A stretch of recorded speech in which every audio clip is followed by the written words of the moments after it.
So, guys, a very good welcome and a very good morning to all of you guys who have joined us today. It's so great of you guys that you have joined us today on a Saturday morning. I know most of you guys might be having a plan for Saturday, but thanks for joining in today. So, my name is Ayush and I represent Growth Folks, and Growth Folks has partnered with Mintra for doing this event. This whole initiative is called Tech Mingle, and Tech Mingle is an initiative being run by Mintra to provide a platform for world-class speakers to connect with the audience and have a free-flowing conversation and Q&A with the attendees for the ecosystem. Last year, Mintra was very successful in organizing 25 plus event under this initiative, and this is the second event for this year. This is something that was long coming. We planned to do it in the month of April, and all thanks to COVID, we couldn't do it, and now here we are. I'm more than happy to have three exciting guests for today, and all of them come from a various different backgrounds, and they have a lot of experience when it comes to their core competencies. So today we will be having Chaitra, who is the former founding member of Simple. We will be having Achint Sethia, who is the VP of Marketing at Mintra, and we will be having Abhishek Jan, who is the technical lead at Mintra. So without taking much further, I'll just quickly introduce about what Growth Folks is all about in 2 minutes, and then we will be starting off with Achin, and he will be taking over the first session.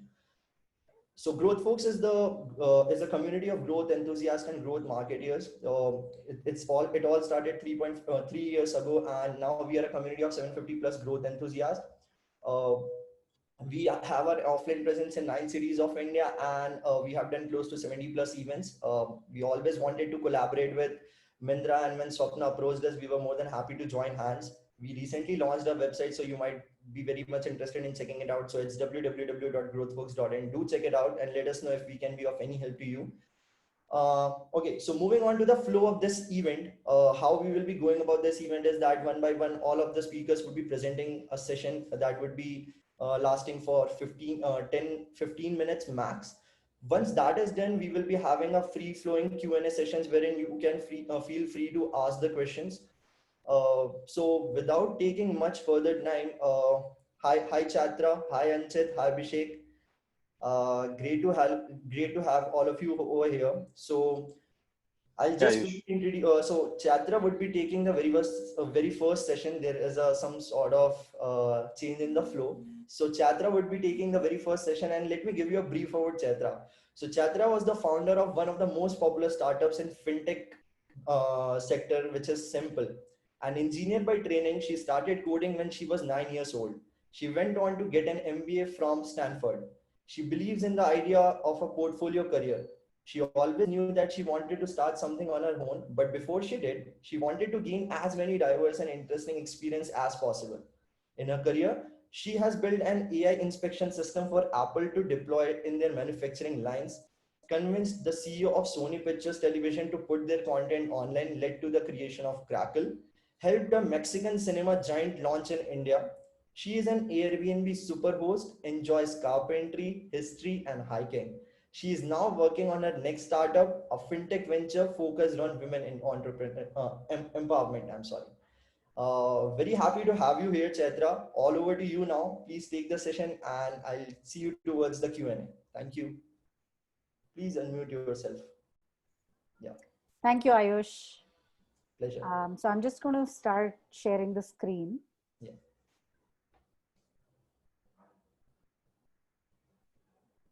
Okay, someone has to help me with this here.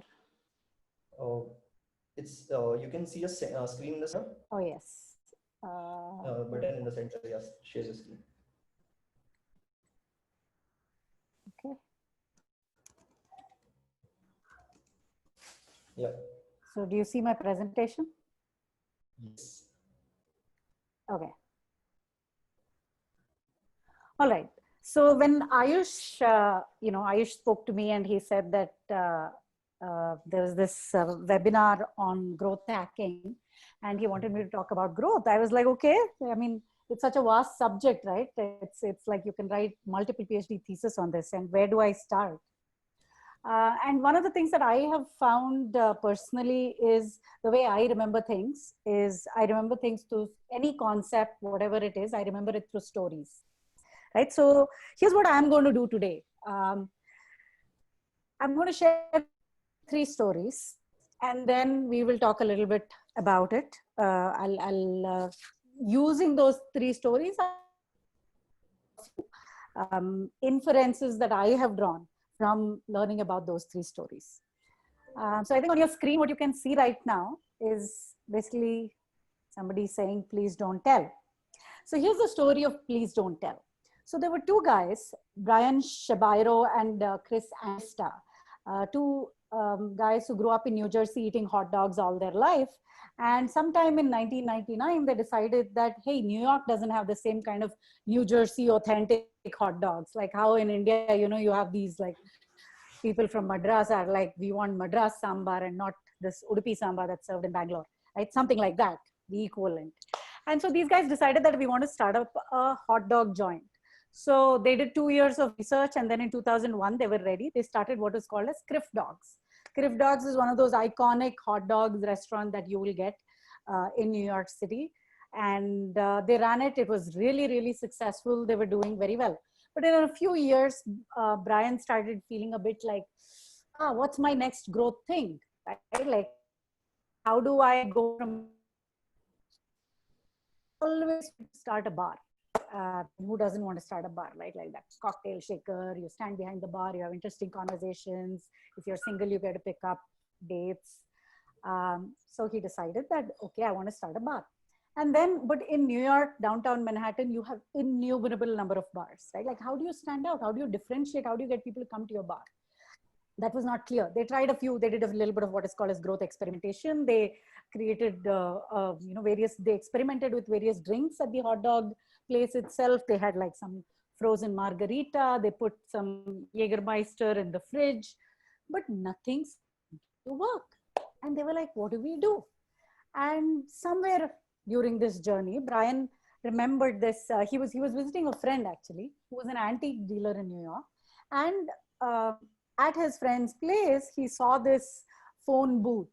Like, I don't know how many of you are Harry Potter fans, but those of you who are would know this, how to enter into the Ministry of Magic, right? One of the paths is through the red phone booth, and so he found one of these phone booths and he was like, I want to put it in my hot dog restaurant.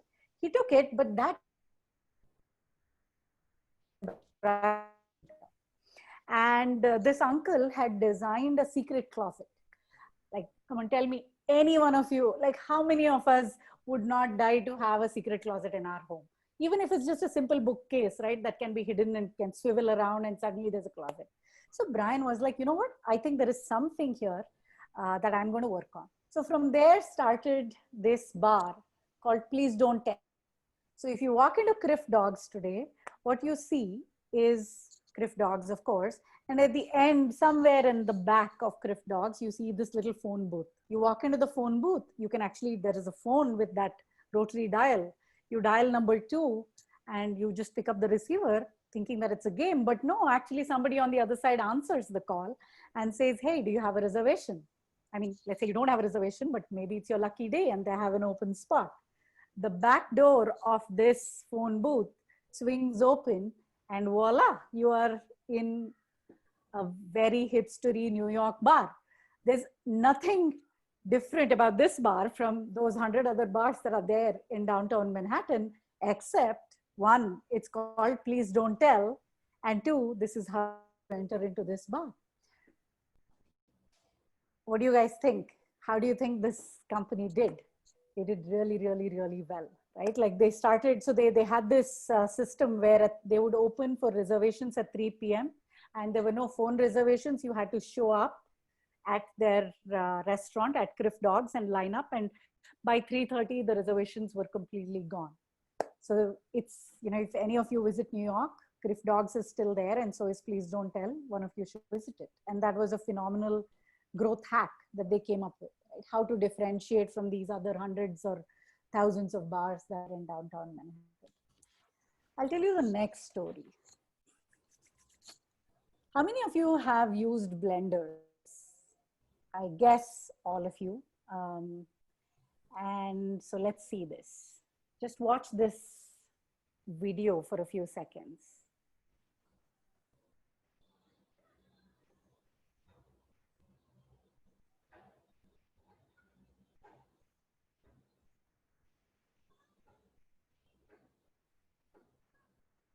Chitra? As you can see, a blender is crushing. Hey, Yeah, go ahead, sorry. yeah. The blender is crushing an iPhone and a Samsung Galaxy, right? So this is the story of this company called Blendtec. So the entrepreneur was this guy called Tom Dixon.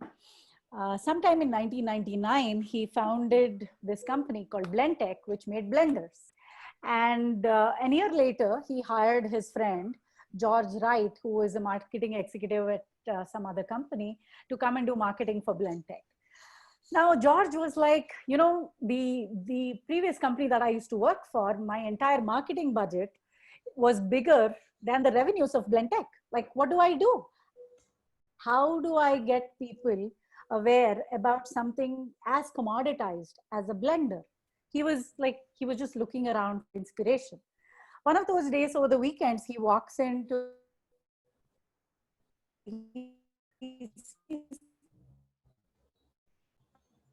blenders. And the way Thompson tested blenders is to put in anything and everything in and see if, shifts it to powder, right? So he used to put marble, he used to put golf balls, he would put any to test of robustness these blenders. What will break, right?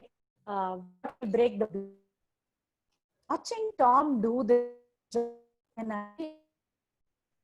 he bought all sorts of things, from to golf, tiny sticks, he bought a bunch of junk items, gave it to Tom, gave him a lab coat, a white lab coat, and he asked him and the blend. He started taking.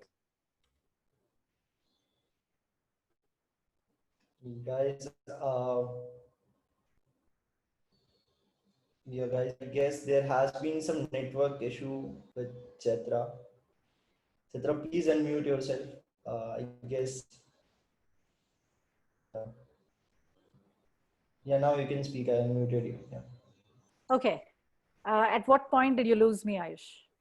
I guess you were talking about this Blender thing, and your videos also was not getting played. So maybe you can share your screen once again.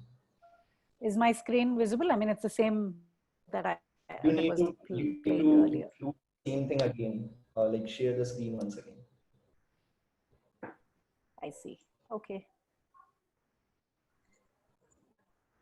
I think the biggest challenge in webinars is Yeah. internet connectivity. All right. Can you see it now? Yes. All right. Wonderful. Yeah. Yeah. Now it's playing as well. Okay. So what I was telling you was, so George Wright, put Tom Dixon behind a blender, shot a video for YouTube and uploaded it. Within 1 week, he had 6 million views. And that became a rage. Like literally within, I think, under 6 months to 1 year, they had 300 million views, and Will It Blend became a thing. People started putting everything into this blender. And as you can see, one of the things that they tested it out with, not on a $50 budget anymore, but probably more like a $1,000 budget, were two phones, the iPhone and the Samsung Galaxy. And once this webinar is over, I encourage you to go and check it out. Both those phones were powder dust within a few minutes. So these videos just captivated people's imagination. Within 2 years, Blendtec sales or revenues increased 700%. They had arrived on the stage, and Will It Blend had become a thing, right? They became the iconic blender maker in America. That brings me to the next story that I'm going to tell, which is this. How many of you have heard this phrase, old wine in new bottle, right? That's a very, very common phrase. Now that is sort of segues into the next story I'm going to tell you, of this gentleman called Ben Fishman. So Ben Fishman was hired as the CEO of a .com company called smartbargains.com. And as the name explains, what Smart Bargains did was they sold a bunch of things from, clothes, skirts, suits, like all sorts of designer stuff, at 75% discount. So they were basically the clearance sale website, the go-to clearance sale website. In the beginning, they were doing very well, but by the time Ben joined, the fortune of this company had started dwindling. Within 2 years, by 2007, they were really, really struggling, right? Their revenues had dropped. There was no new traffic coming in. And so Ben Fishman was like, what do we do? What do I do? Why are people not coming back? As an experiment, what he did was he started another website. He called it Roulala. One, he gave it a nice French name. And the inspiration was, he was visiting France, and one of his friends took him to one of these invitation-only flash sales, right? For fashion that was displayed on the ramp. And that got him thinking, and he was like, why can't I create something like this online? So he started Roulala, and it was very, very straightforward. Only people with an invitation can go to Roulala. And there was a designated time at which the sale started at 11 a.m. every week. And what started happening was by 11:03, the sale was over, like all the items were gone. And what Ben Fishman had managed to achieve to do was basically, oh, by the way, the products that were sold on Roulala were exactly the same products as were sold on smartbargains.com. The same dresses, the same skirts, the same shoes, the same suits. All Ben Fishman had done was created a new avatar and created this sense of scarcity around it, and packaged his old wine in a new bottle, and it completely turned Smart Bargains around. And within, like, basically this happened in 2008, and in 2009 he sold both the websites for $350 million. So these are like 3 stories I'll leave you with, right? Now let's see what are some of the things that made these stories come true or made these businesses be extremely successful. So, one of the things that I have realized through my experience as a founder, as building as a product person, I'm what you typically in common parlance call a product founder, because that's how I think product. So companies, I feel that including Simple in the early days, we struggled with marketing. I think it's because you think of marketing as an afterthought, right? Like first you build the product and then you go and do marketing sometime later during the day. And when you do that, what happens is you miss something very, very important. So when you look at these companies, right, these stories, the 3 stories that I told you, and there are many more stories like that. There is, like, for example, one company which sold cheesesteak, which is basically a burger, like a sandwich, for $100, and they became huge. That was how they differentiated themselves. So when you look at these companies, they think of marketing from day one.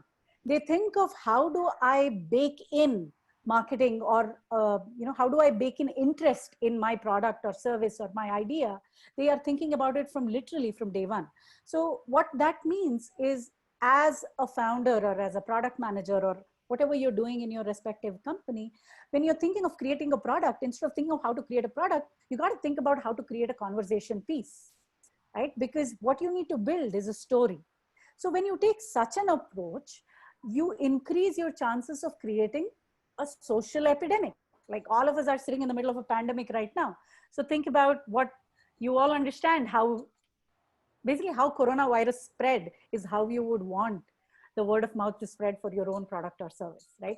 How do you achieve that? That can only happen through social transmission, as is very clearly, amply evident for all of us sitting at home and doing this webinar. So how do you achieve social transmission? Word of mouth. And that's why the title of what I wanted to speak was, I used to think that virality is born, right? But no, the reality is virality is not born, it's made. And how do you make it? You make it by engineering elements of social transmission into your product design, into your service design, into every element of the interaction that you have or that you engineer between your product and your end customer. So some of the things, and by the way, I think one thing that people get very wrong is that they think that Facebook and Twitter are strategies. No, Facebook and Twitter are not strategies. Facebook and Twitter are technologies. That's it, right? The other sort of misconception is that, oh, if I want to spread word of mouth, I need to focus on online. all of you would be amazed to know that only 7% of word of mouth actually happens online. Only 7%. 93% happens offline, which means that you need to entertain your customers enough so that they actually talk about it to their friends, because that is how credibility or credible word of mouth happens. When my friend tells me something, when I see an ad, it might be very beautiful, but I watch it with a pinch of salt. I know the company is self-promoting. But when Ayush here tells me something that, hey, Chaitra, I bought this product and you know what, this was great. Or I went to this bar and this was great. I am more willing to trust his word because he does not have any incentive. I know that they're not paying him to spread the word, right? So every hour, there are about 100 million conversations happening around the world about brands. Now, how do you make sure that your brand is one of those that's being talked about? Right? So in order to achieve social transmission, there are two main things that you need to think about when you're designing your product from day one, right? One is social currency. The second one is practical value. And you need to wrap these two in a story which conveys a certain emotion, because people remember stories that evokes a certain emotion. Now, what are these elements that will create social currency, right? I'll very quickly, briefly talk to you about three things, which is most important. One is there needs to be some remarkability, something that's awe-inspiring about your story, like something that amazes you or shocks you. That is one of the most important elements. The second one is you got to leverage game mechanics, right? All of us know about airline frequent flyer programs. All of us know how cred makes us do various things where we accumulate points, right? What do these applications or these programs have in common? They want you to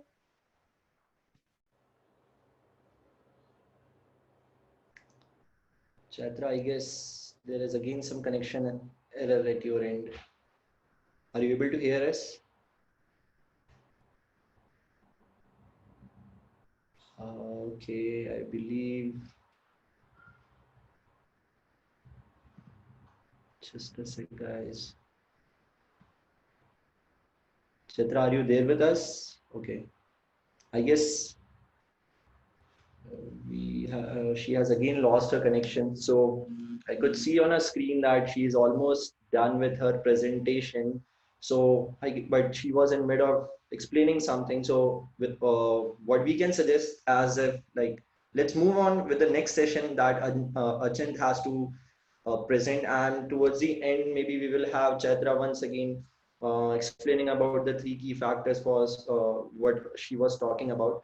So again, I guess Chadra is not here. So, but it was really an insightful session we had right now. I guess she's back. No, she's back. Just a sec, guys. I'm really sorry for the inconvenience being caused. Chadra, I sorry, guess. can you Yes, I can hear you. hear me now? Yes, but there is some sort of Can connection. you hear me now? So I guess your 3 points that you are trying to explain, let's take it towards the end when we will be having the Q&A, if you don't mind, because we have other Achint and Abhishek also having the sessions. So if you don't mind, we can take up the 3 points towards the end. No. Actually, Ayush, what I suggest is Yes, Chaitra yes. was, No, that's totally fine. yeah. Chaitra, you want to just finish your point? I think you were in the middle of it. It'll be good if you finish it and then we move on. Finish it off. Yeah. So I'll just wrap it up quickly. So basically that's, those were the 3 points associated with social currency, right? And the last one was basically being able to make people feel like insiders. And that's what Rulala did. Like by that whole invitation, you create scarcity, you make it invitation only. And, that's how you sort of make people feel like insiders, like they're special. I think these are, if you're able to sort of think of product and build in these elements from day one, then the chances of you creating virality inherently or making virality happen for your product become very, very high. And, obviously we can go into more details when we're in the Q&A session later. Thank you, Chitra. Despite having the connection errors and a lot of other things, the slide was really interesting and the case studies you presented were really good. I was personally very much engaged when you had this telephone booth thing going on. So yeah, Thank you for this insightful session. It was lovely having you here. And we will be having a lot of question answers that people have already, like they have submitted few questions, but we will be taking it towards the end. Okay. So moving on to the next session, we have Anchit Sethia, who will be taking this session. So just a brief about what he does and a background about him. So Anchit is currently working as VP Marketing at Myntra, wherein he leads the marketing vertical, including brand, content, events, loyalty, and digital marketing. He has 15 years of diverse experience across product development, management, consulting, media, and e-commerce. Prior to this, he has worked with the likes of McKinsey & Co, Microsoft R&D, and Viacom 18 Media. He is a passionate storyteller and content creator and consumer at the same time, and loves spending story time with his two young daughters. I'm more than happy to have you here, Anchit. We are looking forward to your session. Over to you now. Please take it up. Thanks, Ayush. And what a lovely start by Chaitra, I must say. I was completely hooked on. I think if network would not have been a problem, it would have been even better. But I think very, very useful and relevant insights actually shared. So let's probe her more during the Q&A, because there's a lot I think she probably has at the back of her mind, which we have not heard. Yes. Cool. So I'm actually going to share my screen. Chaitra, I'll just disconnect you.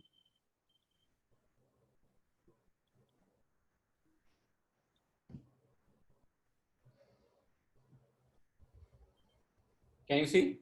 Yes. Okay, cool. Morning, everyone. It's about to be afternoon, but good to be there in the session. I think it's a very interesting concept to get people from various different fields come together and share some insights. I'm always a very keen listener in some of these sessions because you sometimes get so much lost in your day-to-day work and miss the larger perspective. So this allows you to step back. Even as I was preparing for a few of these slides, which I'll talk to you about, it gave me an opportunity to step back and think about a few insights, which would help distill all the learning I've had, from a content perspective. And hopefully, this would also be helpful and interesting for you. So before I move on, just as a perspective, I think some of you would already know about this, but it goes to help set context. It's just crazy out there, right? I mean, COVID has just taken it to the next level, but 1 in 3 Indians have started to watch online content. I mean, I come from the media industry before this. In 2014, I remember I was writing a strategy note for launching a video OTT online destination. And, my board actually challenged me on the scale and the potential of it happening, right? And we were making multiple scenarios. And I remember the best case scenario I had made, and all strategies were till 2020, for many years, if you remember, right? All strategy documents ended at 2020, nothing beyond that. So 2020, I remember that number was somewhere close to 270, 280 million. And then Geo happened, and then the world changed, right? So, and then COVID happened, for different reasons. But I think this trajectory has continued to grow. 8 hours spending time watching online videos, apart from other things people do on social and other, digital channels. That's a lot of time, in a human's life on an average in a week. All of this is in India, by the way. And I think the third one is very important, and I'll point or refer to a little bit about it again, in the future slide. 4 out of 10 people today actually go to learn something. Yes, 5 to 6 out of 10 go to enjoy and just de-stress them out. But there are as many people who are actually going to learn something from a point of view of watching online content. And I think this was one of the insights which we picked on, especially in the industry that we operate. But before I get there, let's understand who a Myntra customer is, right? Who are we talking to, as Myntra, and what I'm going to talk about in context of this customer. This is a typical profile. It's a younger lot. I think less than 40 is still quite young in the larger scheme of things. 60% are actually, in the higher income brackets. And when I say higher income, it is not to say SEC if some of you understand SEC, right, socio-economic classification, it still goes till SEC B, but in the larger Indian demographics or economic strata, it is, the mass premium audiences that we talk about, upper middle class and above. It's also representative of, the top 50% of the internet population in the country. 95% are smartphone adopters. I think this number also keeps changing. It sometimes is more than 100, depending on the number of phones people have. But the interesting part is that half of the users come from smaller towns. And it is not just a metro phenomenon, even for fashion commerce, right? While for other things, we already know it is, a large share coming from the smaller towns. And there, I think the key insight is that a lot of these tier 2, tier 3 customers are as fashionable, as proficient, as aspirational as anybody sitting in any part of the metros. And that is, I think, very, very important to keep in mind as we think about telling stories for them, talking to them, and making products for them. So why is content important for this customer? I've tried to distill some of the insights we have got, over many years. And if you see on the left-hand side, this is what the customer tells us. We often talk about trends being very important in fashion and, selling trends and talking about trends. But the consumers have evolved, right? They have, with the internet, with Instagram, with Pinterest, they have access to trends very easily. And it's actually a paradox of choice that they are stuck in. So how do they adopt these trends? How do they discriminate between these trends? For a girl sitting in, a smaller town, let's say a Solapur, which trend would make more sense given the context, the cultural context of her city, right?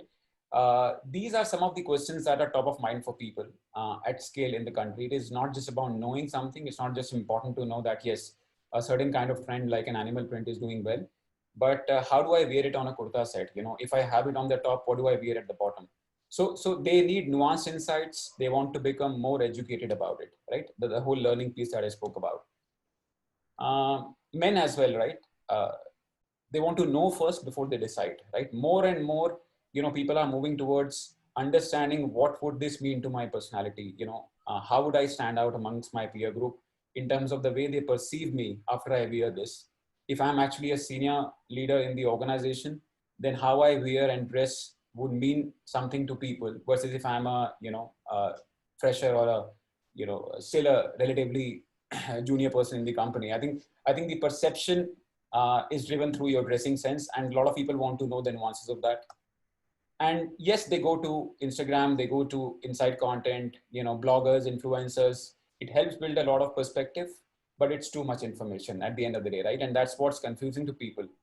And if you look at the middle, this is basically the maturity curve for a fashion consumer, where they first enter into this from a participation standpoint, which is, does it generally look good? Is it from a good brand? Is it at the right price? Let me just buy it, right? And I'm not very, very worried about, the perception of this or, how do I really wear this in the right manner or not, till the time, the basics are in place. A lot of men in the country are actually in this zone, right? ठीक है, अच्छा brand है, a known company है. The colors are not too experimentative. I'll go with it. A lot of women have started to move away from this and move into the proficiency zone. Some men are also there, especially the younger lot, where it is about, let me play with it a little bit, right? Let me experiment it. Let me create my own unique style, which is only uniquely me. And then let's see, what the world thinks of me. So that's the second zone. A lot of customers today are actually moving towards that. And the last one, I think, is a very, very small portion in India right now, much bigger in some of the developed markets, where people want to have a strong point of view represented through what they wear. So if I wear sustainable fashion, I want to tell people that I'm actually an environment friendly or sensitive person. And that would be my story, right? So how do I tie my story to my fashion is where my point of view comes across through fashion. That's the final part of the maturity curve, where after you have gained expertise, you then try to become an advocate of your philosophy through fashion. So that is where, India is largely in the participation and proficiency zone today. And there is still a long way to go, from a consumer standpoint. And which is why it is important, as they grow on this pyramid, they get a lot of advisory and support from the brands to sort of learn and make the right choices. On the right hand side, extreme right, what you see is how fashion as a category has grown tremendously. So if you look at the Google search trends, it is one of the fastest growing categories. Also, if you look at the kind of keywords on YouTube in fashion, a lot, 1/4 of them are around trends, 50% of them are around how to, how do I do this, how to tie a shirt in 5 different ways, how to wear a pink shirt without looking feminine or girlish, right? There are a lot of these questions running in people's minds, and this is one of the big search categories from a content perspective. This brings us to a point where as we think about it as Myntra, which is what I wanted to share with you, how do we look at serving this customer, and what are the philosophical principles when we think of content and using content to tell stories, as Chaitra was also saying, in interesting ways, but in meaningful and relevant ways that consumer actually finds it helpful and makes him a better person. Yeah. So it's a simple framework I've tried to put for you. I think the arrows represent how consumers move. Impulse is what eventually drives purchase in fashion. A lot of it is through impulse. So people may start with, or you may start as a brand or as a storyteller with giving the right context to the consumer. So for example, the context could be an occasion, it could be festive season, it could be what's happening in the market, be it the trend conversation, or some other conversation which is relevant. Pride month just went by. So a lot of context there, and a lot of people were actually trying colorful clothes and experimenting with them. So in COVID, which is still ongoing, I think the context is how do you look good sitting at home in front of cameras where only half of your upper body is visible. So this is what you have to worry about. The remaining doesn't matter anyways, and that's what people shop for, right? So that context can lead to impulse straight away. That context can also create relevance, because I think, now what you are telling me actually makes sense. Now let me think whether I have to buy something more, right? And because it is relevant for me. And relevance can then lead to inspiration, where I show them something which they have not thought about, and it's like creating some remarkability in their mind, which leads to impulse. Relevance can also directly lead to impulse. Context can lead to inspiration without going to relevance, because I suddenly can get excited by something I've seen, even though it's not relevant for me. But because it is fashion, people make those choices, right? Ki theek hai, khareed lete hain. We'll see how to wear it later, right? So some of these things, I think, this model of how consumer mind moves, and it could start at context, it could start straight away at inspiration, would start straight away at relevance, but eventually moves to impulse. But the key point here is how do we create the right journeys, to take the consumer from one to the other of these circles, and then give them enough triggers at various points to move forward. That I think is not just a marketing principle, but can be a very, very core product principle to think about as we develop products, and very relevant for us, in fashion, because it's a very high impulse category. So what does Myntra do? I think to give you a glimpse of some of these things, Myntra is still not reached where we want it to be there to serve all these elements in the purest way, but there is an attempt to do that. So yeah. So if you look at the browsing journey, right, on Myntra app, fashion is about window shopping in offline world as in the online world, right? So a lot of consumers continue to scroll till they find something exciting, and which is why what you show them in the normal browsing journey is as important as the price of the product or the quality of the product. They discover new things which they wouldn't have thought about, and the imagery, the copy, the context, all of them become very important. So what you see on the left are a couple of content pieces.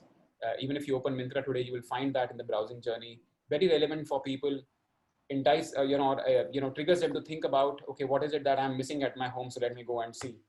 How do I make myself look better working from home? Let me go and check it out, right? And that check it out philosophy is very important in the fashion space. So this is one end of the spectrum, which is really, really top of the funnel, right? Let me create some interest or intent. Then the middle of the funnel, which you see is occasion-led advice.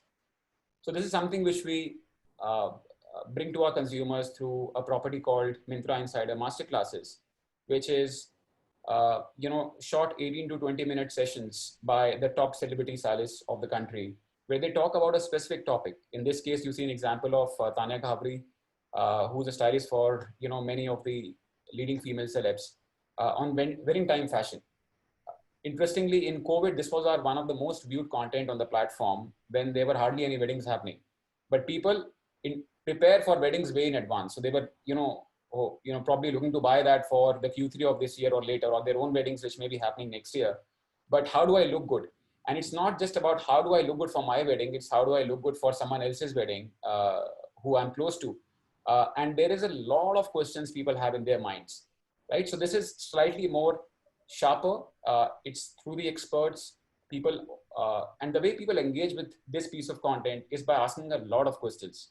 So one of the interesting features of this product is that you can ask questions, and in less than 3 days, actually mostly we try to fulfill it in 1 day itself, the stylist will answer each of your questions that you have as a person. And that's something people like, right? To be able to connect with a celebrity stylist and have a point of view shared. That's the second part. And the third part, I think, which is off the app. If there is something going on which is extremely topical, it could be happening right now, or it could be happening in the future. What we try to do is bring that into a conversation.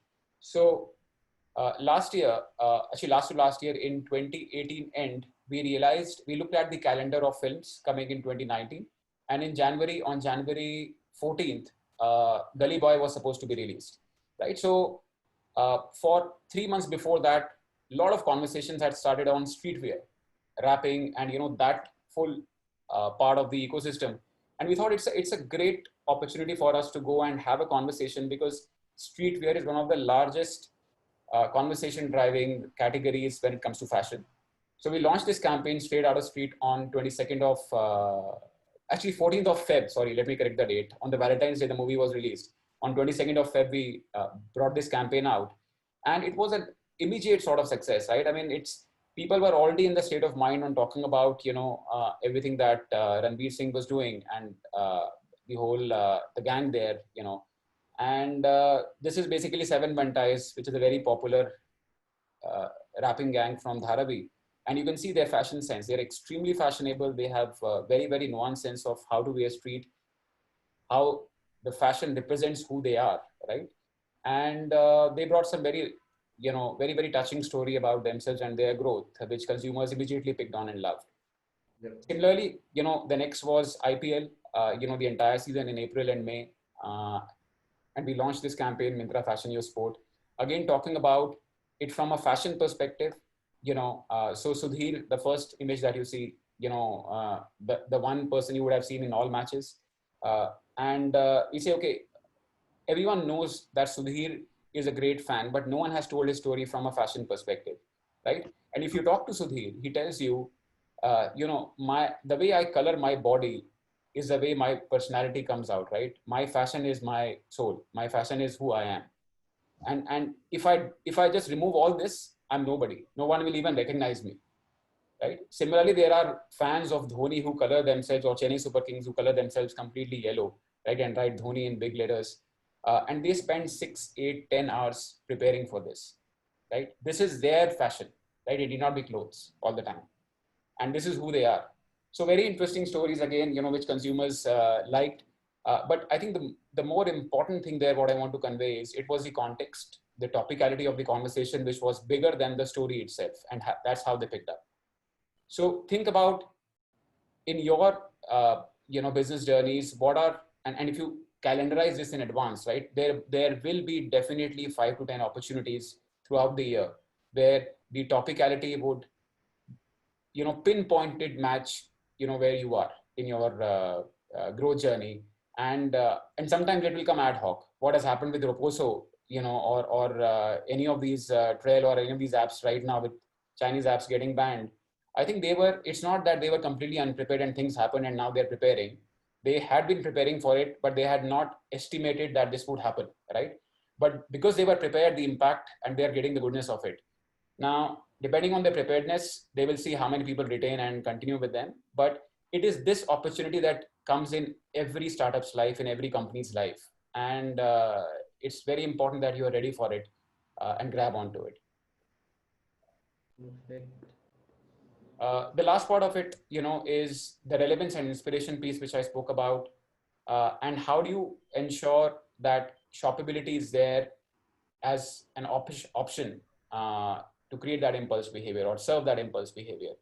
So two things we do here. One is, large content IPs. We did our first content IP, Myntra Fashion Superstar, which was the hunt for next big fashion influencer. And the thought behind that was, across the world, if you see fashion shows, it's largely about designers, right? Designers competing for better designs with each other. But the biggest need of the hour for a consumer sitting with a camera in the hands is they want to become an influencer, right? That's a success story of TikTok. That's a success story of Instagram. And nobody was talking about it, particularly for fashion, where, most of the people spend time. And we thought, let's bring it out, not just as an entertainment piece of content, but also as an educational piece of content, where across the 8 episodes, every episode was about how do you put the right piece of content to not just gain following, but also gain love from your fans. How do you respond to a situation when you are trolled? How do you bring your authentic self out as an influencer? How do you get into a situation where you have to sell a branded product, while still being, true to yourself, right? So bunch of these things that happen in the regular life cycle of a consumer, we brought it alive through a show, through an entertaining way. And the way the integration was done with the app, which was the important part, is, of course, the content was streaming on Myntra. But right from the auditions to while the show was on with in-app voting, to making sure every look of every contestant was shoppable on Myntra, so that if people are interested in the show, they can actually go out, immediately check out and buy that, right? So this was a journey which was interesting, and we really got some very good, healthy feedback from the consumers. And now we are heading into season 2 of this in a much bigger way with a lot of these learnings. The next part is on the right, you see, is what we have launched recently in the COVID times. That was our first project as Myntra once COVID happened, which we call as Myntra Studio. It's our in-app content destination, and it's our version of what we call as a combination of BuzzFeed and Instagram combined into one. It's a one-stop guide for fashion hacks and tips. And the reason we launched this is what I spoke earlier about, right? There is so much content available about fashion, but people don't know what is it. First of all, that's really something that I should trust. Second, even if I trust it and I learn from it, where do I buy all of this, right? So the journey and the loop was not getting closed. And we thought, we have around 2,500 assets of content here between videos, listicles, and statics. And the idea is that anything that we put out has to be shoppable to the T, right? So that even a small inspiration, if I see this video and I like, let's say the trouser he's wearing and not, the top, maybe I should be able to buy that right there and then. And it is like that, right? It completes the journey.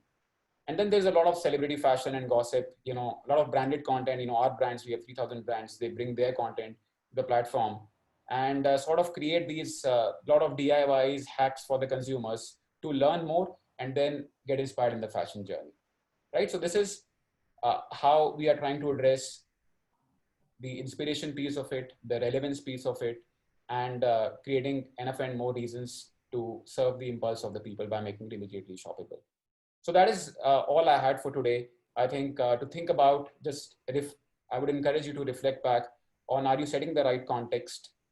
Are you preparing yourself for serving consumers when the topical events which matter to you happen around you? Are you creating enough and more reasons for people to be inspired?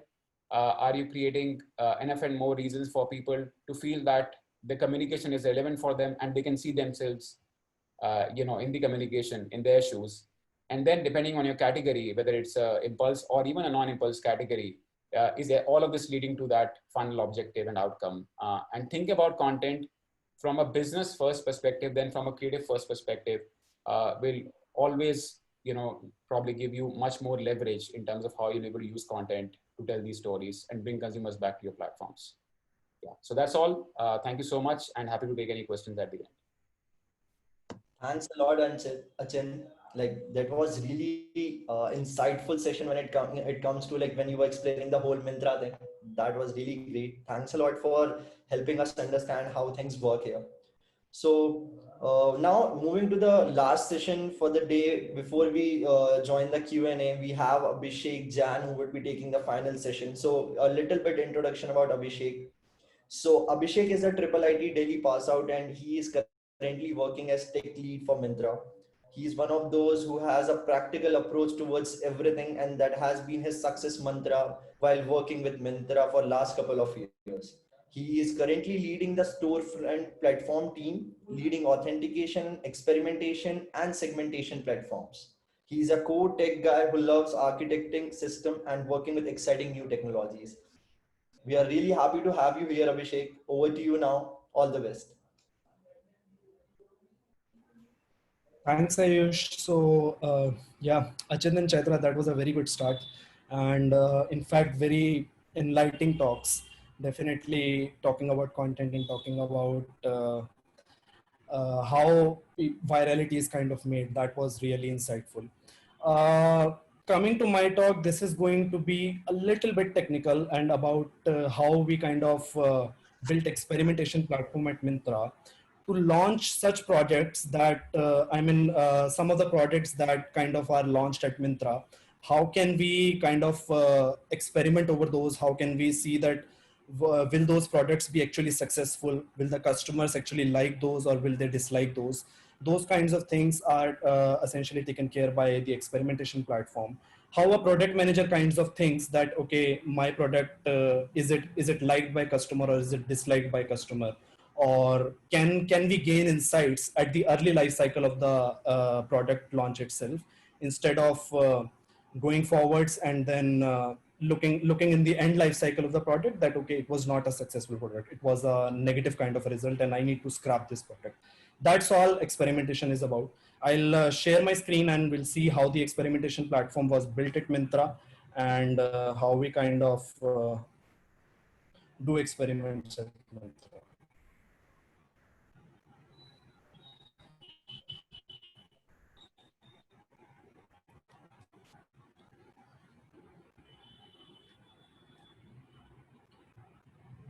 Just a network issue. Yeah, I hope my screen is visible. So yeah, so first let's talk, why do we actually need to do experimentation?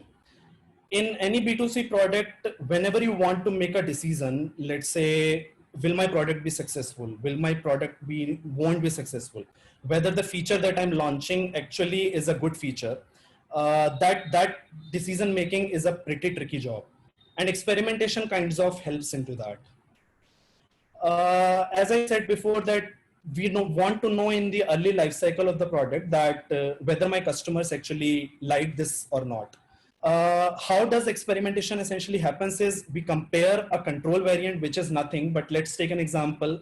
Let's say you want to show personalized recommendations to a customer, or you don't want to show any recommendations at all.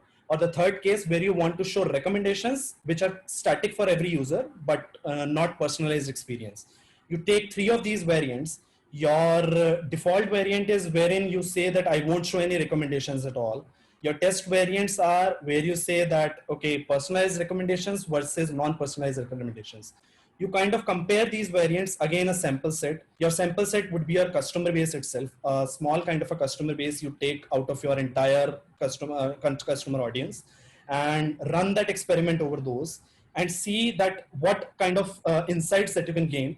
Do the customers actually like that personalized experience? Do the customers actually don't like recommendations at all? Or do they like those static recommendations? You collect that data, do some analysis over that, and then you can test it out that, okay, should I roll this feature to my entire user base or should I not? So what it helps product managers is to remove the guesswork out of the picture.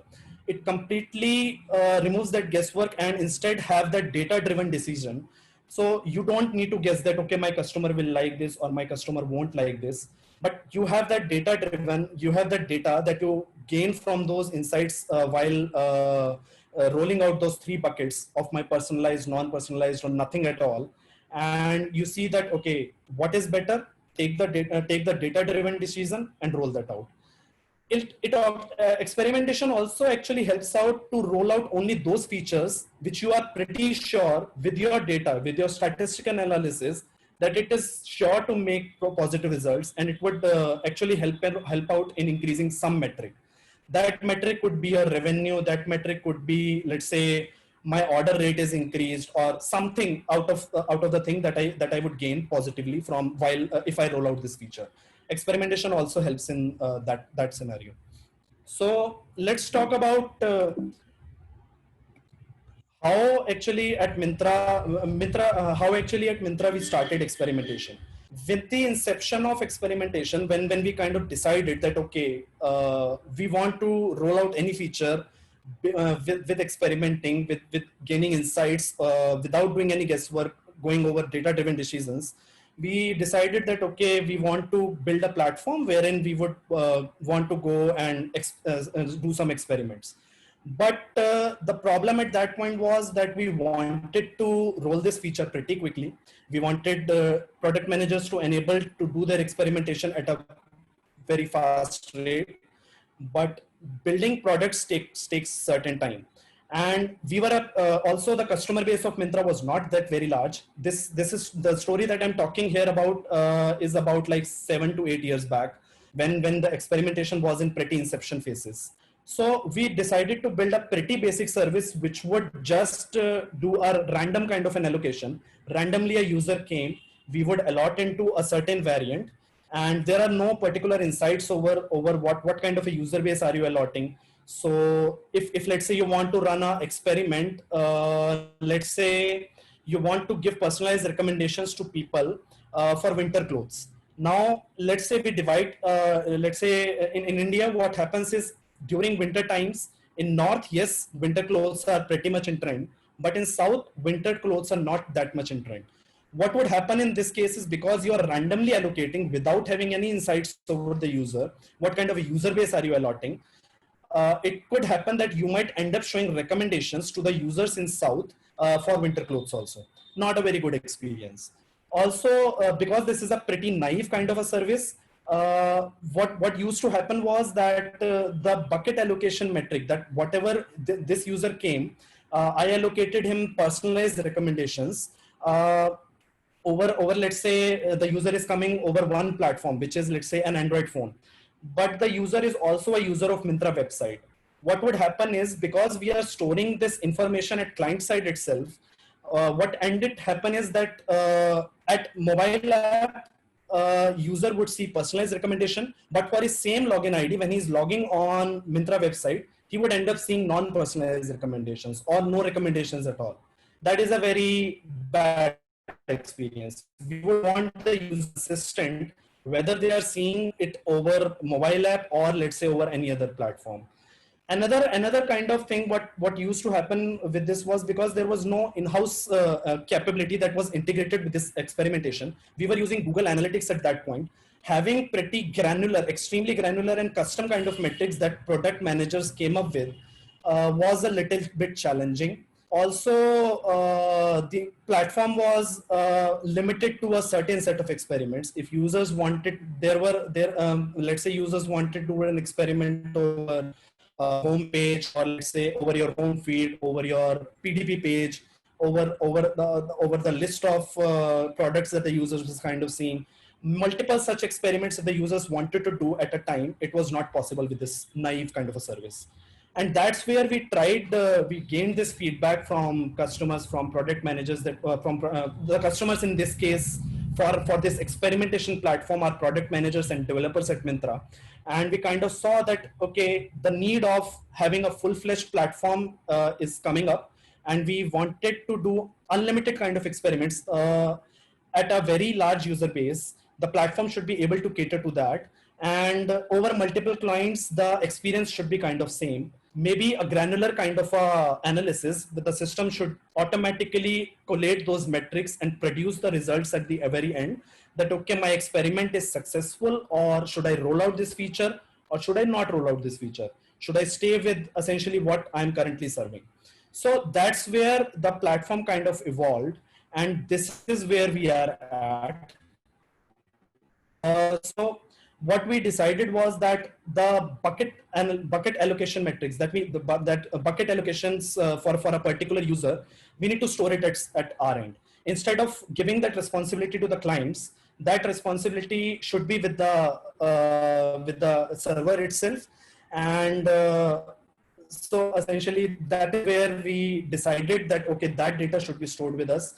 As I talked about that, if let's say we start allocating an experiment wherein start allocating buckets without any target audience, without any insights over the user, that would be a little bit boring. We would not want to show the users in South recommendations of winter clothes in winter time. We would want to show them recommendations based on, let's say, what is trending at that point. That is where segmentation service came into picture. We decided that, okay, because this user is in this part of the India, we would want that, okay, based on this insight, we would only target him to certain specific recommendations. That is where the segmentation platform came into picture. So experiment was tightly integrated with the target audience. We now know that, okay, we have some insights. We know that, okay, this user is currently in this location, or let's say this user likes to buy Adidas brands, or this user likes to purchase in certain kind of a manner. That's how segmentation empowered us to run experiments on those kinds of purposes. Also, instead of having a naive kind of an experiment wherein it would be a naive random allocation, we decided that why not have allocations based on certain metric. It could be that certain requirements came into picture that, okay, certain algorithms, let's say certain search-based algorithm, a user searches over an app, and based on what order, or based on what recommendation, based on what preference does the user actually want to see, that, okay, this is the product that I want to see in my feed first, this is the product that I want to see in my feed last.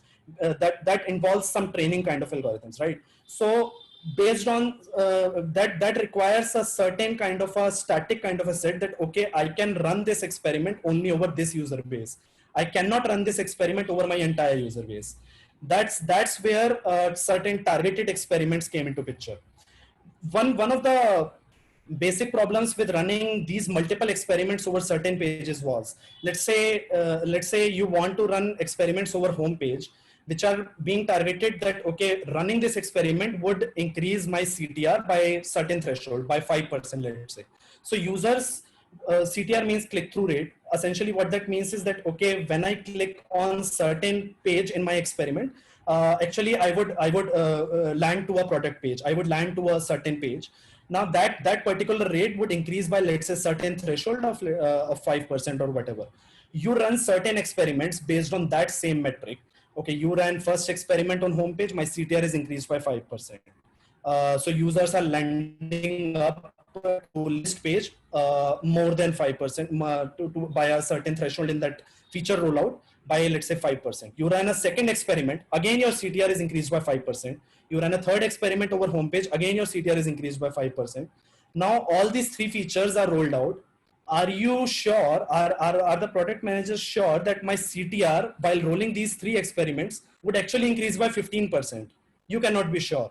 I mean, it could happen that because of one experiment, the CTR increased by 5%. Because of second experiment, let's say CTR, let's say the behavior is kind of same. The user still tends to go go to that particular product page because of the previous experiment. So what we came up with an idea was to run combined experiments. So wherein you run over a targeted base, you run all the three experiments simultaneously within the same experiment. And so all these three experiments would run concurrently, simultaneously, and the metrics would be collated in a single experiment. And you can kind of know that instead of having a cumulated sum of 15% over the CTR increase that you gained from three experiments, that would be accumulated, that would be a final kind of a combined kind of a result from all the three experiments. And we could end up seeing that instead of 15%, the CTR increase was just 6% at the very end. So those essentially are how we kind of ran combined experiments. Also, the tool was made so seamless that product managers could run the experiment without any dev interventions. The product managers should simply come to the UI, create their experiments, and simply go ahead and running those experiments. They should not care about that, okay, to which platform do I need to run this experiment? Will that run over that platform or not? The experiment, the entire kind of a journey from running an experiment to the product inception should be extremely seamless. That was one of the goals behind this platform, and that's what we are able to achieve with this. So currently, if we see, we are able to run thousands of experiments concurrently over lakhs of user base. They can simply come to the platform and kind of run these thousands of experiments over this entire user base. So let's talk about a typical. Let's talk about a story of one of the experiments that was run by one of the product managers at Myntra. It was a payments related experiment wherein we actually wanted to analyze that if we show personalized payments experience to the user, we recommend him that, okay, this payment for this particular order would be beneficial for you. Would let's say this payment option would result into some cashbacks, or let's say would be the best for you if, let's say, this particular payment option has the highest success rate at this point in time. Would that kind of a personalized experience be helpful to customers, or will it be a complete waste of time? So that's so to run that kind of personalized payment experience, we created 3 buckets. One was, there were on the very left hand side, there was no personalized experience at all, completely normal. Whatever order the payment options come up, they show up. One was personalized one kind of a way, wherein one of the debit cards, or let's say one of the debit cards were recommended for you. Another one was a different bucket, wherein if a user has added a UPI option, that would be beneficial for him at that point in time. So these 3 buckets were kind of created and the experiment was ran. There were certain parameters for having this payment options preference, how kind of we recommended that this option is best for you. So it was purchase. One of the parameters was purchase sequence, wherein we would see the past history of user that, okay, what is the payment option that users prefers the most. Definitely we need to take insights from user that, okay, this is the payment option that you like the most. We would take that into consideration. Another was city tier.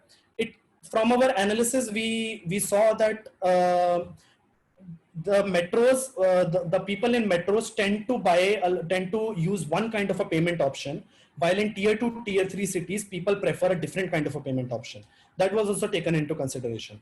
Another was based on OS. Let's say on Apple phone, UPI is performing very well today, but on an Android phone, UPI is not performing very well today. There are some glitches in network or something like that, which is kind of affecting this kind of a thing. Another is order value. So let's say if an order value is below 1500, maybe cash on delivery would be very best option for you. You can pay on order. Or let's say if the order is above 5,000, maybe a prepaid option would be best for you. So, or let's say one of the options was items in the cart. If let's say items are too many, maybe you would want to use a certain payment option. If the items are not too many, you would want a cash on delivery kind of an option. Offers was also one thing that we took into consideration. Maybe some bank or some UPI wallet is offering certain cashbacks over that particular payment option.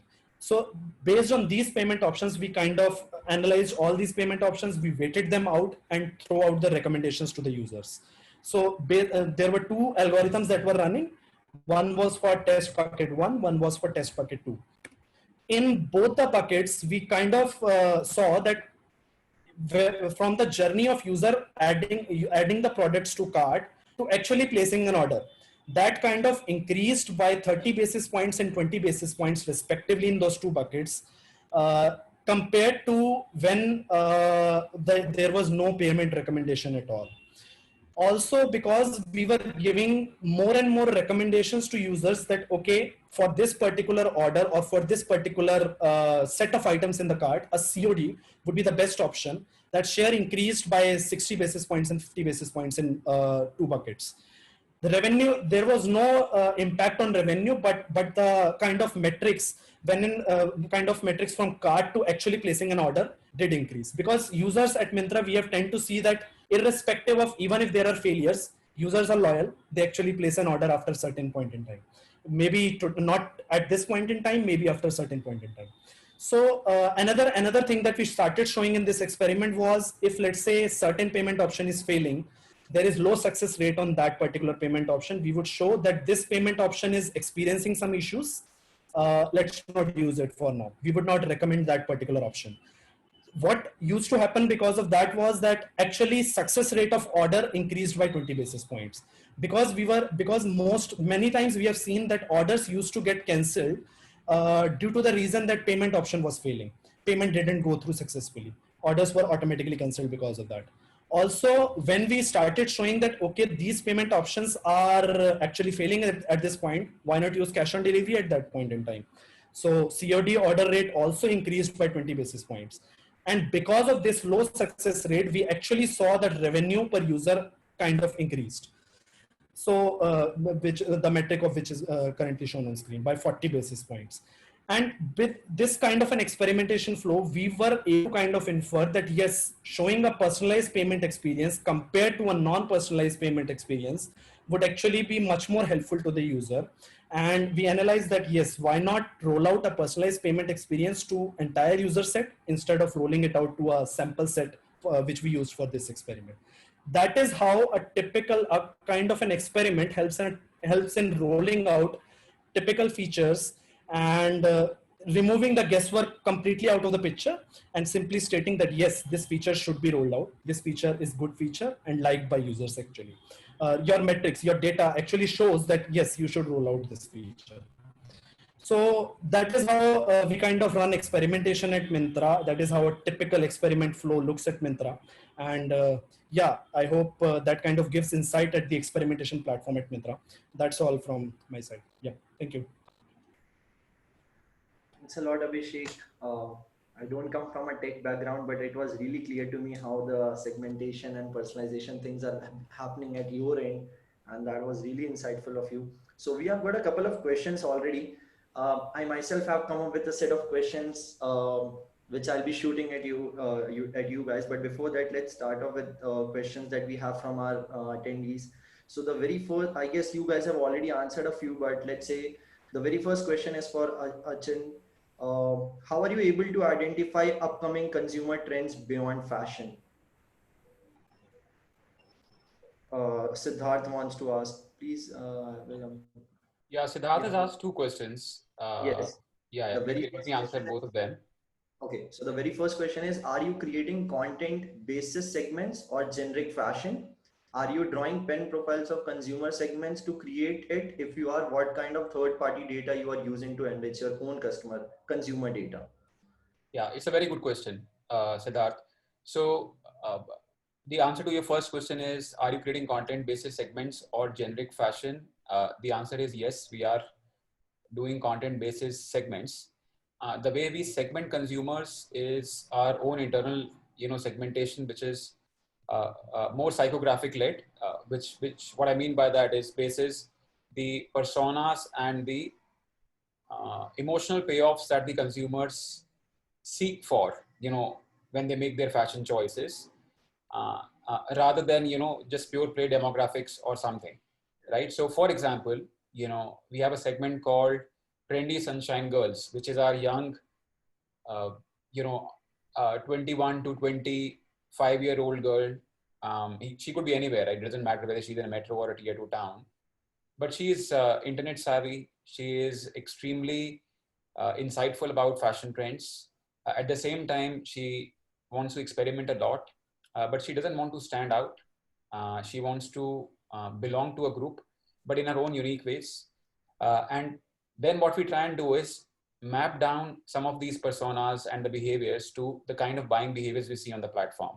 So the kind of brands that they buy, the premiumness of those brands, the frequency of purchase, the width of styles that they buy from the platform, how they return, right? What kind of content that they engage with.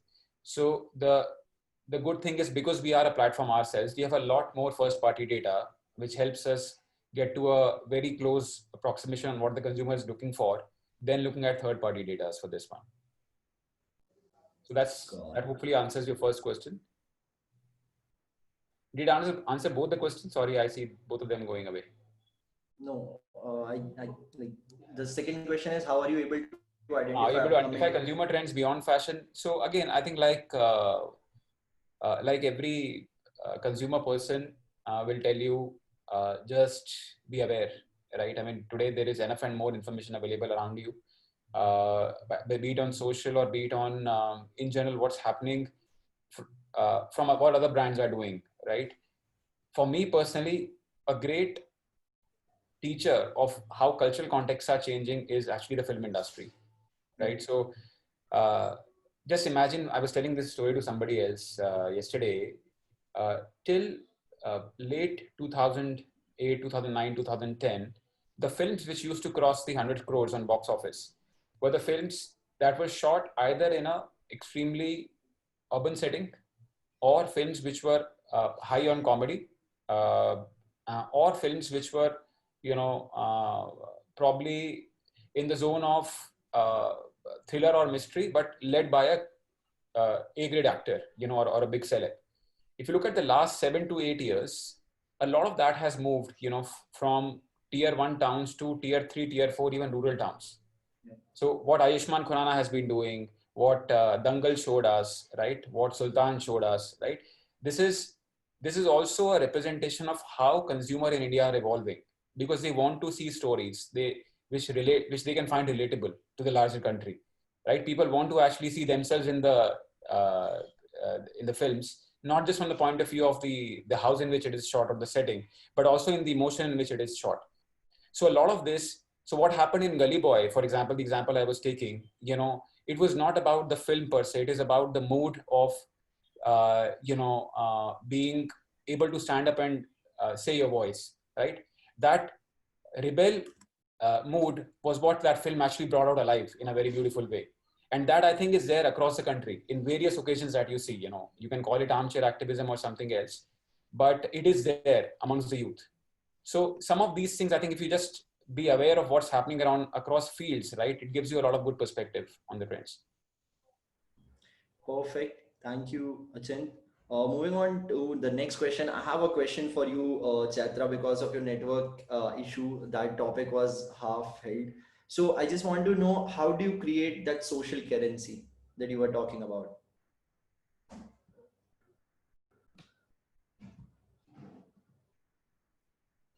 Yeah.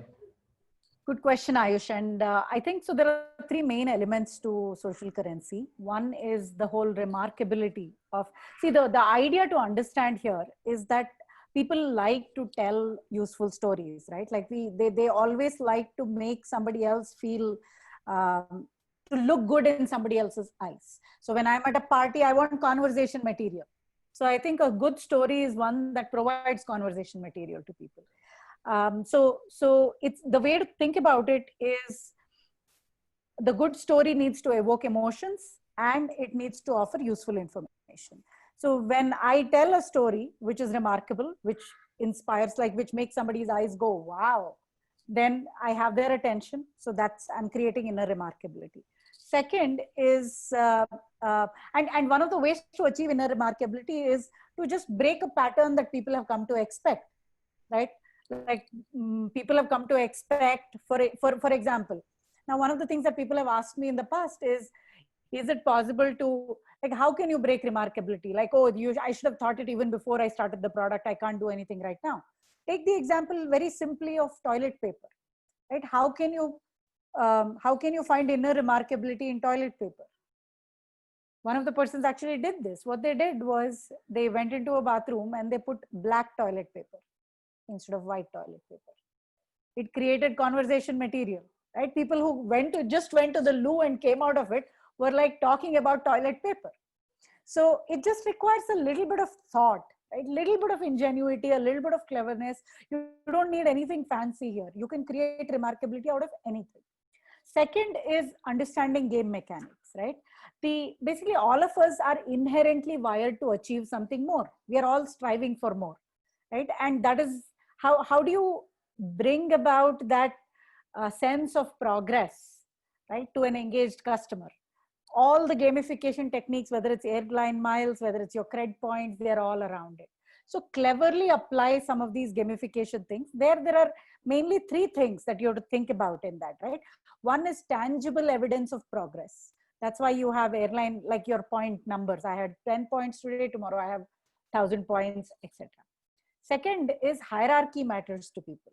So it's not just enough that my progress is, I know my progress, but I also need to know that because I'm investing more, I'm ahead of other people here. Like a very simple example to that, in Harvard many years back, they conducted a study. They asked MBA students who were graduating, hey, will you take up a salary of $50,000 or $100,000 when you're graduating? Okay, most obvious answer is people would have said $100,000. But there was a catch. The $50,000 students were told that you will be getting double of what your other classmates will be making. The $100,000 students were told that you will be making half of what your other classmates are making. Guess what people chose? Majority of the Harvard students chose a $50,000 salary over a $100,000 salary. Right? That's just basic human psychology. So you just need to show people that when they're investing, where do they stand against their peer group? Right? And now that's your status symbol. So that brings me to the third point. Your status symbol needs to be something visible. That's where that American Express Platinum card, or anything that you can display, right? Whether you're 4-star, Foursquare status as a mayor of a town, like all these things come from that psychology. So I think understanding, these are the two elements, right? The third one, which is the most important one, is making people feel special, feel like they have some inside information. That's where all these flash sales, invite only, all those things that make you feel exclusive and create a sense of scarcity. If you do these three things reasonably well, then you end up, that's how you kind of create social currency. Great.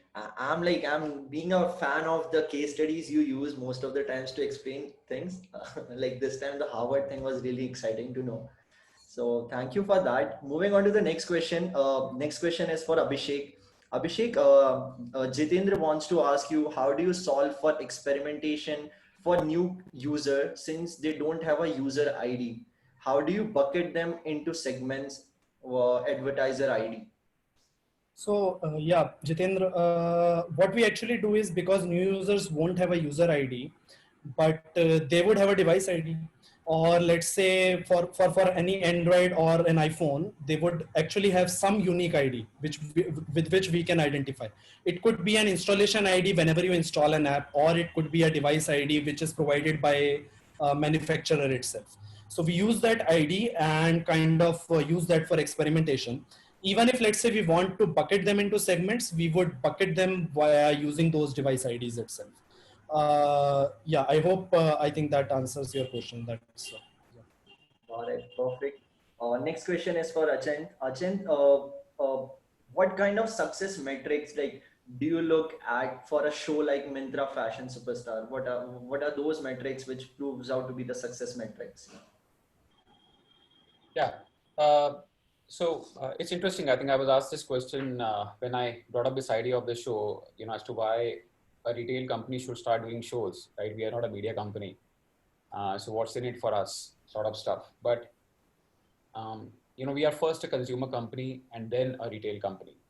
If you keep that lens out, the basic principles of what a show or a piece of content helps you achieve. The first is, of course, the brand salience metrics. If it's a large show, if it is relevant, it creates conversation at scale. It is as powerful and sometimes more powerful than, a push brand campaign, where you throw your ad to the customer all the time. So that's one, which are the standard metrics around, your top of mind recall, total awareness, unaided awareness, and preference, consideration, so on and so forth. The second, I think because we are a platform, what mattered to us is how this show generated traffic for us on the platform, and brought new users, as well as, brought the people who came, how much time they were spending, more importantly, on the platform, and then discovering other things on the platform along the way, right? So that's the second piece. And the third one is, in general, from an ecosystem perspective, how does this position us, right? So because it was the first show, and it is still the first show, which is rooted in the fashion influencer ecosystem, which is very, very nascent in India. To give you a perspective, of the 5,000 fashion influencers that we have, only 1,500 ever get paid in the country, right? The rest of them are just trying to make their name. And this is of the 50,000 influencers that exist in the country, right? So 10% being fashion, and out of that, less than a third actually ever getting paid. And the idea is, how do we create a platform for a lot of these people to come and express themselves? Interestingly, 3 of the top 5 or top 6 who came with us are doing a lot of content for us, as well as for a bunch of other brands, and they have made their career journey. So that was a third softer metric for us to how do we make people successful and make a meaningful contribution to the ecosystem. Perfect. That surely answers my question. Okay, moving on to the next question. We have a question for you, Abhishek. Okay, Vishal wants to ask you, for site personalization, which is a better approach? Use open source APIs like of Amazon, or third-party vendors like Vue.ai Unboxed, or build it in-house? Yeah, it would be better to use, I would say, it depends. It depends on how essentially you want to do search. It could be, maybe we need to analyze that open source APIs of Amazon are kind of performing better, or what is your requirement actually? Do you want a personalized kind of a search, or do you want, let's say, do you want what kind of personalization? It could be a personalized kind of a website, or it would be a static kind of a thing, or what kind of things are being actually supported by those open source APIs. Maybe using third-party vendors would also be a kind of a good approach if those are providing you certain things. But building it in-house should be kind of the third kind of a thing, wherein, let's say, neither these open source APIs nor those third-party vendors are actually supporting the use case that you want to kind of serve, you want to cater to. Only then you would want to go for personalization, building it in-house, because building in-house actually takes a lot of time, lot of effort, and a lot of kind of expertise in that particular area. So yeah, that's what I would suggest. Perfect. And Vishal is on point. He's also thanking you for your answers. So moving on to the next question, I have it for Chatra. Chatra, again, coming back to social currency and experimentation and growth. Is there any emotion, like specific emotion, that works better than others? Do you feel, is there any emotion which is like a specific emotion that works better than others when it comes to experimentation or growth? Are you able to hear me, Chatra? Ayush, just repeat your question once more. Is there any emotion or a specific emotion that works better than others? Is there any? So there is, and there's been research conducted on this subject. Because when you tell a story, you have to have, stories that stay with people are the ones that evoke a strong emotion, right? So just generally, positive emotions were known to be better than creating negative emotions, meaning surprise and joy versus sadness, for instance, right? But the researchers were not satisfied with that. So what they did was they went and actually dug a bit deeper. And then they realized that so actually what you need to do is, basically there are two important things, right? One is awe. Now, what is awe? Awe happens when you feel something like that's unexpected, right? There's a certain pattern and suddenly something like black toilet paper. Like, who would have thought that black toilet paper can be awe-inspiring? Just make it black, it sort of surprises you. Second is the whole the mystery element. Like, if there is something mysterious about something, right? People, like, there's a question mark. Like, I think you remember this Hutch or Vodafone, previously Hutch. I don't know how many of you remember this, but they did it very well. For a very long time, they had this blank billboard, and then they put a little dog on it. And everybody was just driving and seeing these billboards, and you're like, what the hell is this billboard? right? And then slowly you realize that, oh, this is rebranding of, I think back then, whatever it was called, they rebranded as Hutch, and then they became Vodafone. Amir Khan did this also in Mumbai with posters for what was that movie, PK. So that is one. Is basically second part of emotion is actually arousal. So you need to, so it needs to arouse you into a sort of a state of action, it's called, right? Basically state of the definition of arousal in this context is state of activation and readiness for action. What does it, other than surprise and unexpectedness? It's anger, right? Sometimes, like if you create anger or a sense of sort of willingness to fight about something, like you see that with, for instance, the recent political issue around CAA, right? How many people who are probably even BJP supporters were aroused into action because of the anger that they felt about whatever their, the way the story was told to them about it, right? So you see that ultimately, so it's emotion that moves people, because people want to be moved. They don't want to be like inert, right? So what research has very clearly shown is awe and arousal. These are the two things that you got to aim for in, in the story that you tell or in the messaging you create. Thank you. Again, Achin, the next question is for you. So I would like to understand how vital has been influencer marketing for Myntra in order to market or promote a particular thing. Like, Yeah, I think it's a little bit of a perspective question, depending on what state of maturity you are in, and what sector you are in.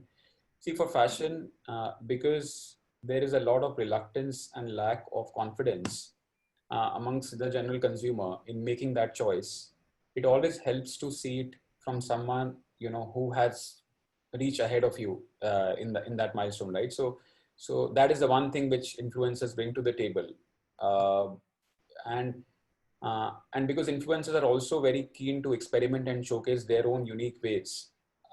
It also gives not just confidence to people, but it gives them that comfort that they can actually try out various options with their fashion choices. So that means it's extremely critical. It has to be also used in the right manner rather than making them just pure play brand advocates. What we do is use influencers to take the lens largely, of being able to help consumers and give them advisory stuff rather than just selling products as such. yeah, got it. Perfect. Thank you. Abhishek, we have a question for you. It's a long one. I'll read it for you. Have you explored the experimentation with recommending for EMI no cost EMI to people with a history of low budget purchases and suddenly looking for something way more expensive than their previous purchases?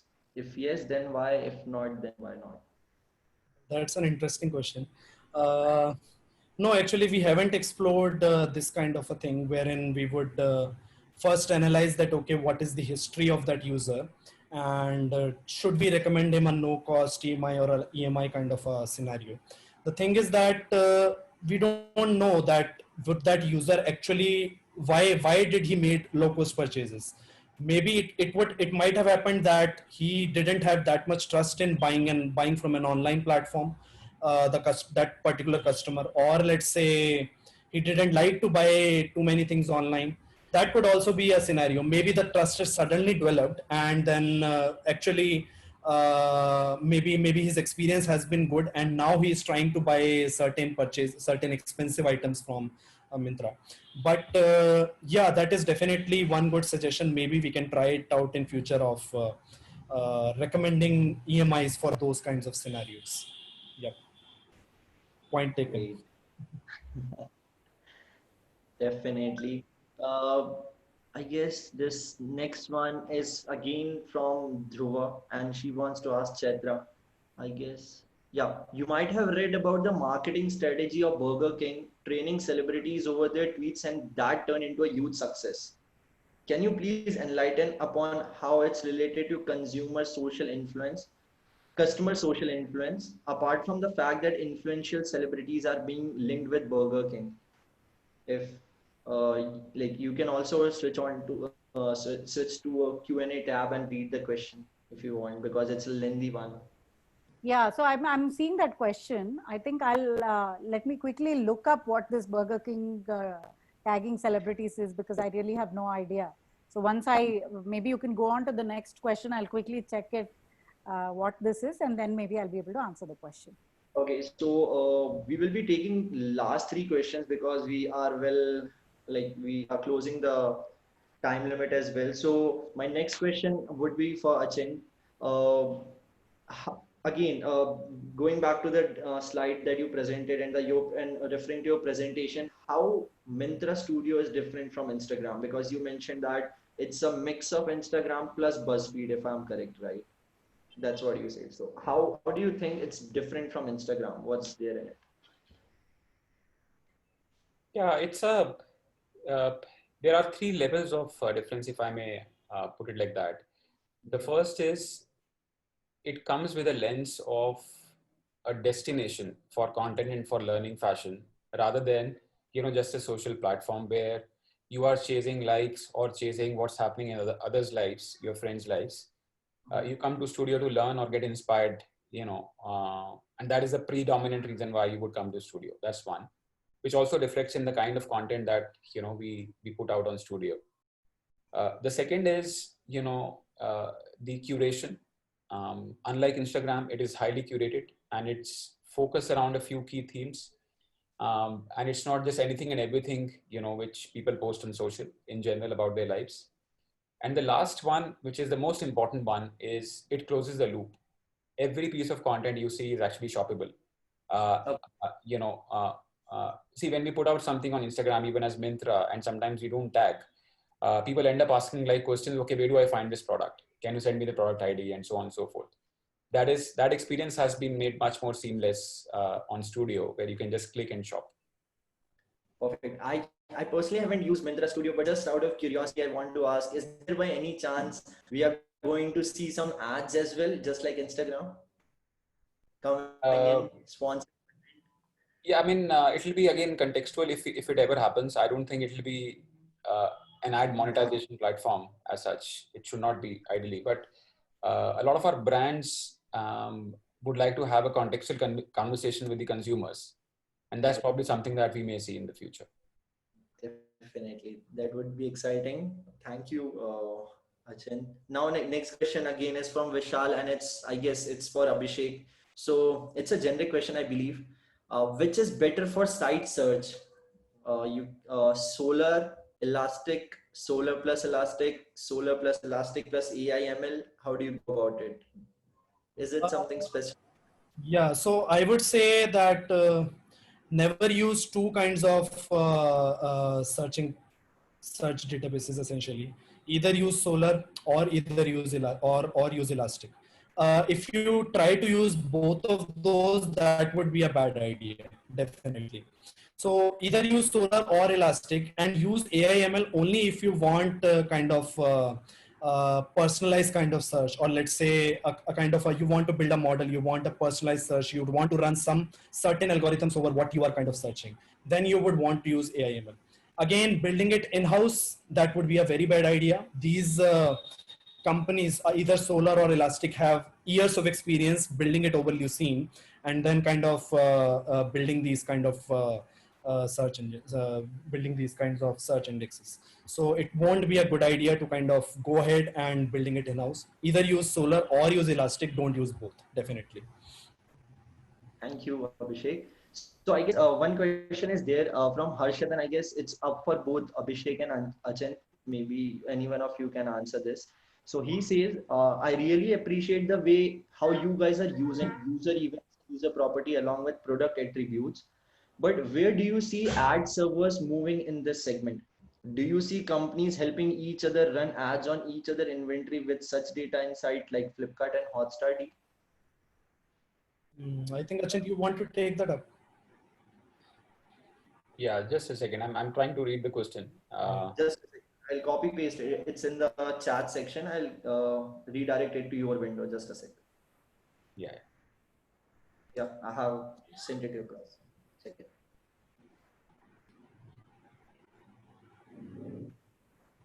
Yeah, I think it's again, it's a data collaboration piece. Of course, uh, data doesn't get shared as such, and consumer identity is not revealed. I think that is a basic principle when you go to a third party platform. But the idea is, let's talk about Hotstar, for example. Um, when someone is watching a show and the protagonist is wearing something which looks really cool, that is a great context to go and have a conversation on selling them that product, right? Because rather than actually doing it later or doing it irrespective of where people would have seen. So again, the full funnel of inspiration being the context and then shoppability being able to close the loop. That sort of discussion where in a show where ethnic wear is being worn a lot, then you give contextual ads for a kurta set would make far more sense than talking about athleisure or sportswear suddenly out of nowhere and also spoiling the consumer experience. So how do you make targeting more contextual is the way to think about these partnerships, which probably lead to higher recall as well as conversion on these ads. Harshit, I guess you got the answer to the question, or otherwise, obviously, Ayush, I can answer that the pending question now. yes, yes. I just checked up what this was. So just for benefit of those who were similarly like me unaware of what this was, Burger King apparently some time back they recruited a bunch of celebrities, including David Beckham, to sort of tweet about a product that they were releasing. I think Burger King wanted to reposition as a healthy brand, and they were releasing these fruit smoothies. And towards that end, they recruited a bunch of celebrities to tag them in some Twitter campaign. At least that's what I found when I did a quick Google search on this. See, when I'll tell you my honest view on this, right? Like when you are an extremely large brand like Burger King, or who can afford these many celebrities, just imagine the number of, while the campaign might have been successful, the ROI on this, I really don't know how much it would have been. Right? Like David Beckham doesn't come cheap, neither does I think whoever else they used, Jay Leno, or there were some other names that I saw. What in my experience and everything that I have read and understood, business school, etc., I think the average, Tom, Dick, and Harry, average Joe and Jane, as they call it, or Ram and Leela, whatever, right? Like you come up with any name. I think the average person on the road, if you are able to get them to talk about your product, I think that's like way more impact than getting a celebrity to do whatever you're doing. When you do get celebrities, from whatever I've heard, and Achint, I think I would like you to weigh in here because you are a brand who works with celebrities. Whatever I've heard is that when you get celebrities, yes, it gives you a dent, but you get in celebrities at a point where, getting that 20 bips grow addition in your revenues is going to matter to you, or getting that 1% hike in revenue in that particular quarter is going to matter to you, right? I think it's at that level where you recruit these celebrities and make these Twitter campaigns happen. But personally, if you ask me, I think the most powerful ones are when you have your average, and it's actually 10 times more powerful. So it's not one time or two time, right? Better than David Beckham is your neighbor talking to you about a product. That's 10 times more likely to make you purchase it. So I am of the opinion that, these types of, only when you run out of choices, you go to celebrities. Yeah, it's a good point, Chaitra. In fact, there is an Instagram study I was reading some time back. It said the average engagement on Instagram from advocates, normal people, is almost 7x of the top celebs, right, in terms of percentage engagement rate. So while they have big follower bases, a very small percentage engages on an average post, when they put out. And you are bang on. I think using celebrities as a tool to solve all business problems may be foolhardy. It also depends on the objective of the business. There are businesses who are in the process of building trust because it's a new market they are creating, and getting a trusted face sometimes helps say that message out. One example may not be the best one, but it is an example, is what, let's say, a Dream Run tried to do with MS Dhoni, or what Byju's did with Shah Rukh Khan, right? I mean, both of these are very new spaces to change consumer behaviors. And it would take a lot of time to have a word of mouth led strategy to get to a scale which they want to. But then in a business as usual scenario, from a sustainability, it is much helpful to have customers and people you can relate to and feel alike talking about that message. Then the second. Makes sense. Perfect.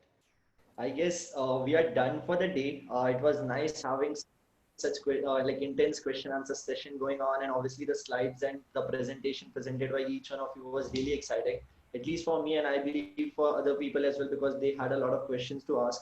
So guys, with this, we will be bringing down the curtains for today's event. It was nice having each one of you today. Thanks for taking out some time on a Saturday morning and joining us. Thanks Achint, Abhishek and Chadra for joining us today. Before we sign off, I would like to have Swapna over here, who was one of the core members in organizing this whole event, to take up the stage and speak a few words.